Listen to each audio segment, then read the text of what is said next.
नमस्ते, मेरा नाम प्रशांत शर्मा। मैं आपके साथ आ गया हूँ फिर से एक नई वीडियो के साथ। आज हम करेंगे बैक का वर्कआउट।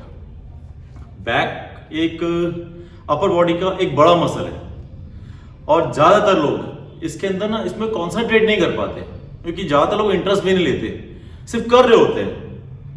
अगर आप इसमें प्रॉपरली टेक्निक पे नहीं चलोगे, वैसे टेक्निक तो सभी एक्सरसाइज में चाहिए होती है, पर इसमें होता क्या है, जब हम प्रेस कर रहे होते हैं हम सिर्फ ले जा रहे होते हैं कि पीछे ले गए और ले आए, स्क्वीज नहीं करते।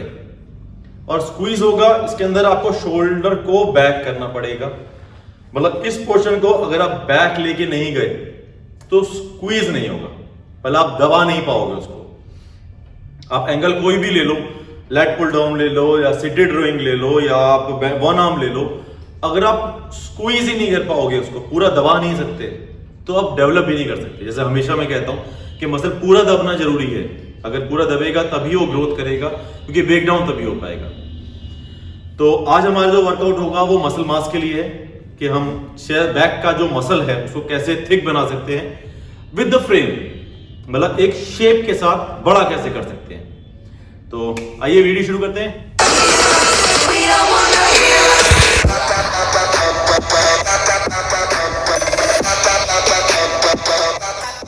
तो हम आ गए हैं अपनी फर्स्ट वर्कआउट में। तो फर्स्ट वर्कआउट जो होगा वो होगा बेंड ओवर रो। पर बेंड ओवर रो हम रॉड से नहीं करेंगे, हम केबल से करेंगे। बेंड ओवर रो वो भी बेंड ओवर रो है, पर ये वाला भी है, वो भी एक्सरसाइज के बीच में अभी आएगा, एक दो एक्सरसाइज के बाद में बेंड ओवर रोइंग है। पर वो उसमें क्या डिफरेंस होता है इसमें उसमें वो भी मैं आपको बता दूंगा। तो ये वाली हम करेंगे बेंड ओवर रो। थोड़ा सा मैंने ऊपर कर दिया है, नीचे नहीं रखा है। नीचे में होगा कि आपका लोअर भी वर्क करेगा, पर आपको कभी भी वॉल्यूम करना हो, मतलब कोई भी बॉडी पार्ट का आपको मैसिव करना है, तो आप वो वर्कआउट करोगे जिसमें अपर लोअर दोनों चलेंगे, तभी वो मैसिव फॉर्म लेगी। बाकी रेपिटेशन ज्यादा, रेपिटेशन कम, डाइट ज्यादा, डाइट कम, वो तो आगे ही कहानी है। पर यह है कि आप कोई भी वर्कआउट, मसल आपको बढ़ाना है, मतलब गेन करना है, तो आपको वो वर्कआउट करना है जिसमें दोनों मसल चलें। या मतलब आप शोल्डर भी अगर आप कर रहे हो तो वो कोशिश करना कि सारे मसल वर्क करके जाओ, एक दो नहीं करना। अगर वीक पॉइंट्स हैं तो एक डिफरेंट चीज है, जैसे मैंने बताया आपको, डिफरेंट है तो वीक पॉइंट है तो अलग वर्कआउट होगा, पर वो 2 बार होगा।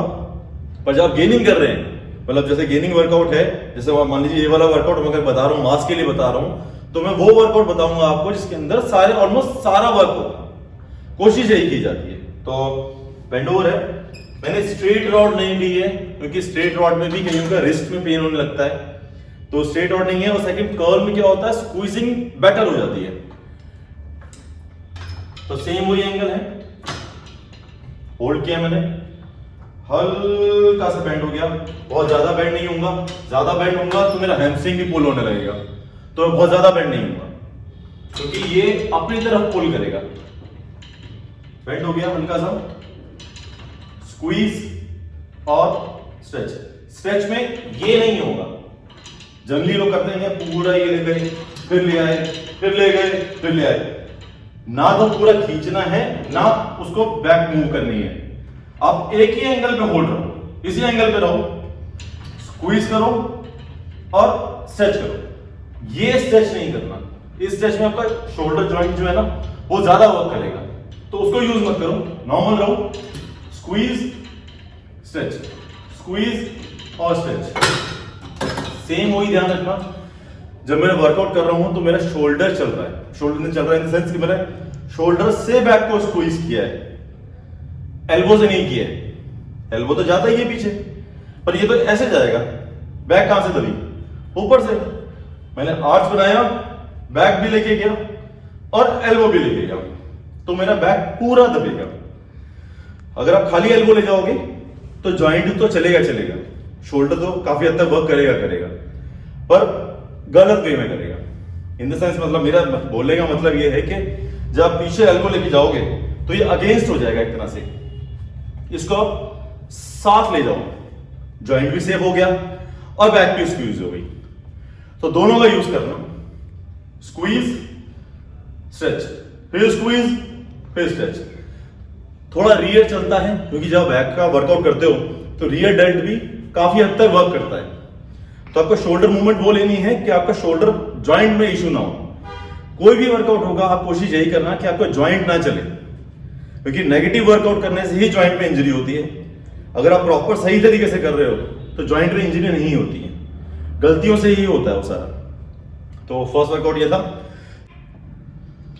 तो हमारा सेकंड वर्कआउट जो होगा वो लेट पुल डाउन।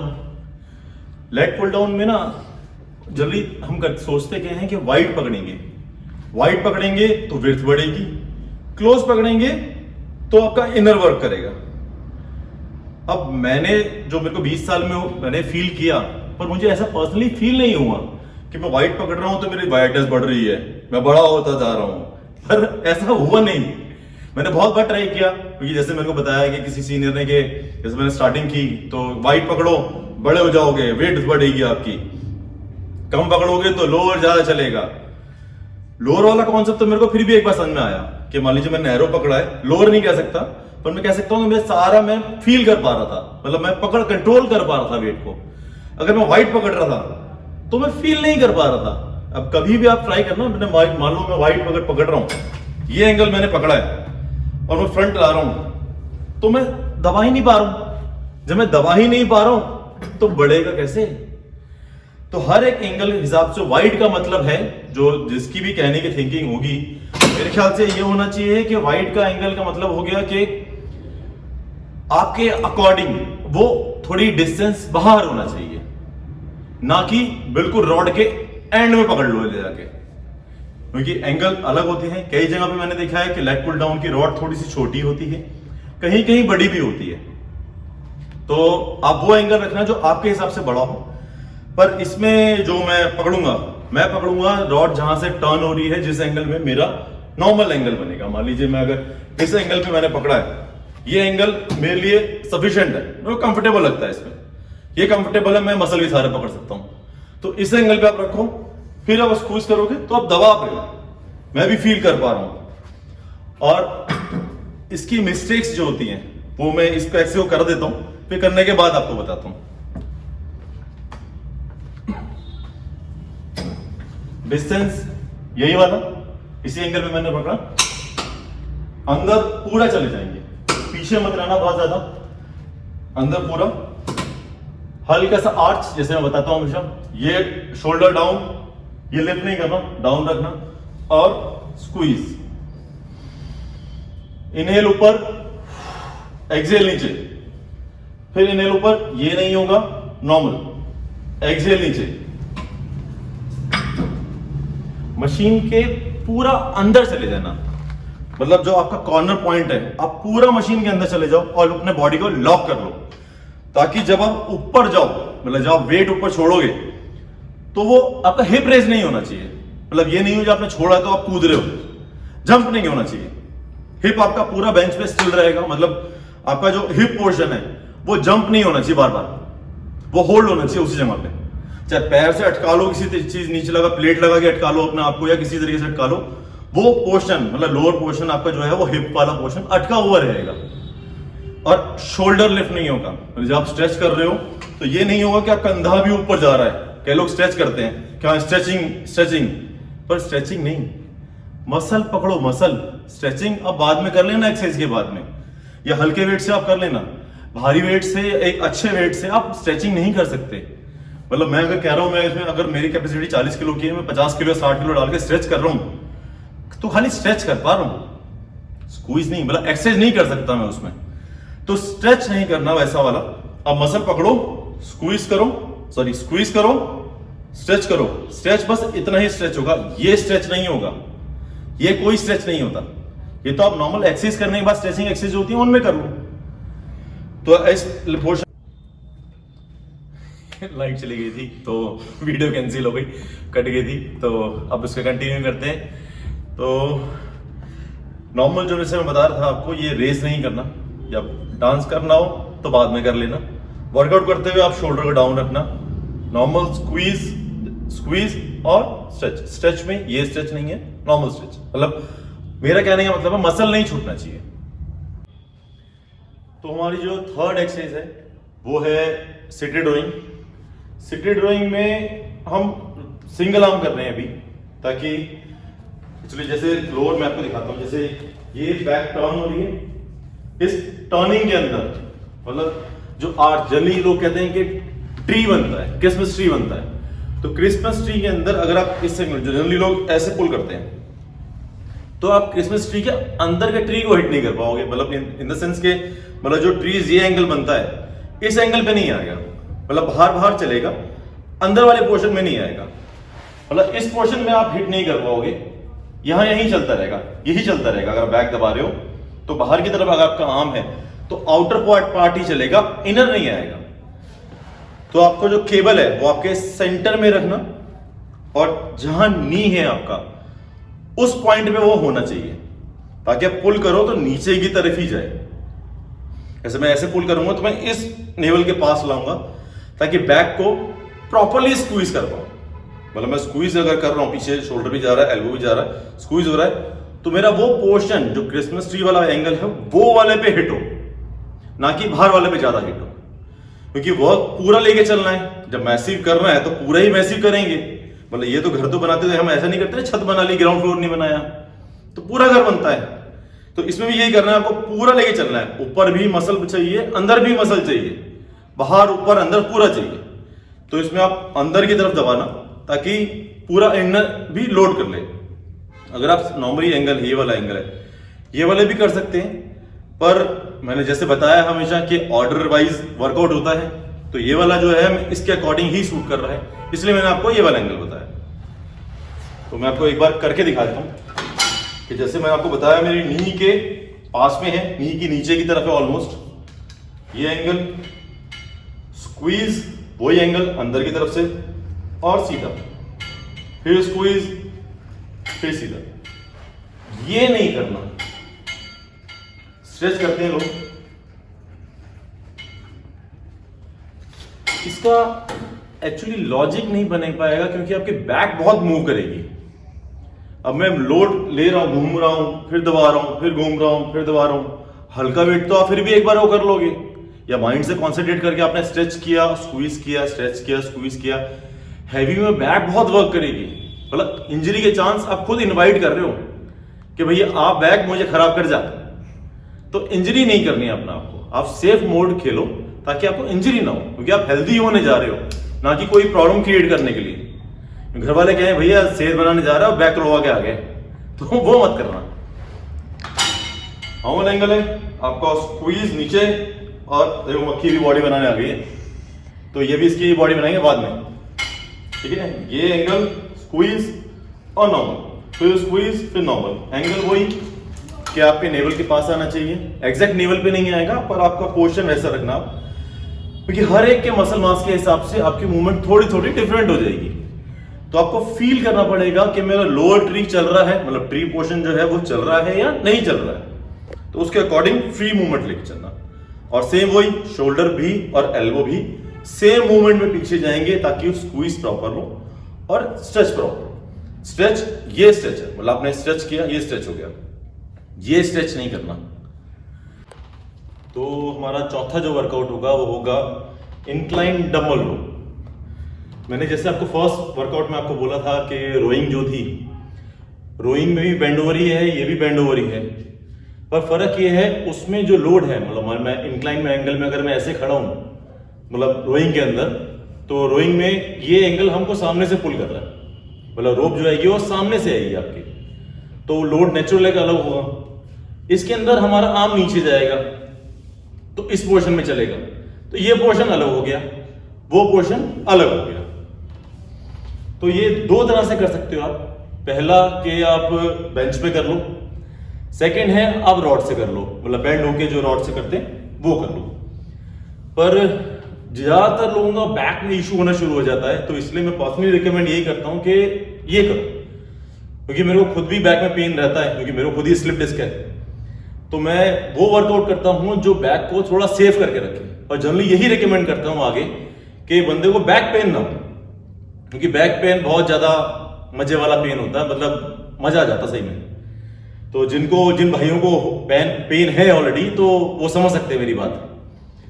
तो बैक को आप बचा के रखना, जितना हो सकते हैं बैक को आप फ्री रखो, मतलब लोड कम दो ना, सिर्फ उतना ही वर्कआउट करो कि वो स्ट्रेंथ में रहे, ओवर वर्क ना करे। तो इसके अंदर हम नॉर्मल लेटेंगे,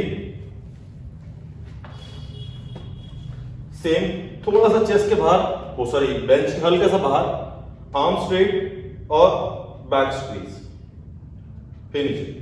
और ये नहीं होगा, ये डाउन और ये ऊपर नहीं करना, मतलब ये रोटेट नहीं रखना, जैसे मैंने पहले ही बताया कि ये नहीं होगा, ये जाएगा।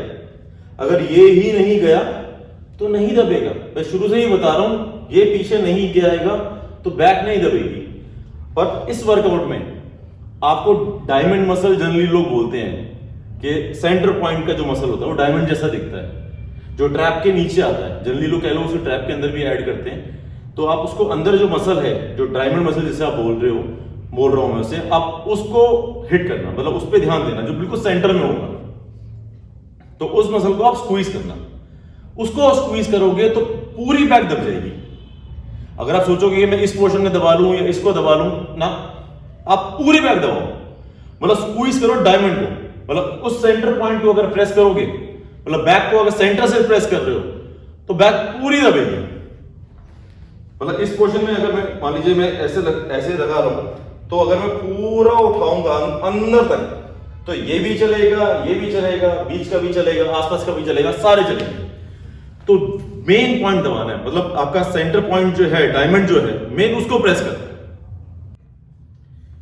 तो हमारी जो 5वीं एक्सरसाइज होगी वो है behind neck back pulleys.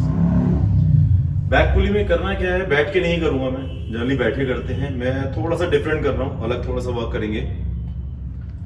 Angle वही जैसे मैंने बताया था कि बहुत वाइड नहीं पकड़ना, थोड़ा सा नैरो ही रहेगा जो आपके कंट्रोलिंग में है। जैसे आप फ्रंट में करोगे सेम एंगल आप पाइप बैक के अंदर करोगे। पुली से हल्का सा पीछे बेंड, बैक को आर्च करना पड़ेगा वरना बैक नहीं दबेगी।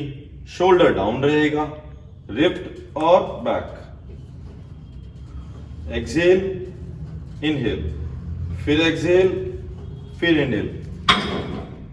बैक पुली में ना इंजरी के चांसेस ज्यादा होते हैं, तो आप ना बहुत नीचे मत लाना। मतलब जनरली लोग करते क्या है कि यहां तक लाने की कोशिश करते हैं, तो नीचे तक नहीं लाना, अपने ट्रैप तक टच करने में कोई लॉजिक नहीं है। अगर आप बैक को स्क्वीज कर रहे हो प्रॉपरली तो नीचे आ भी नहीं सकता।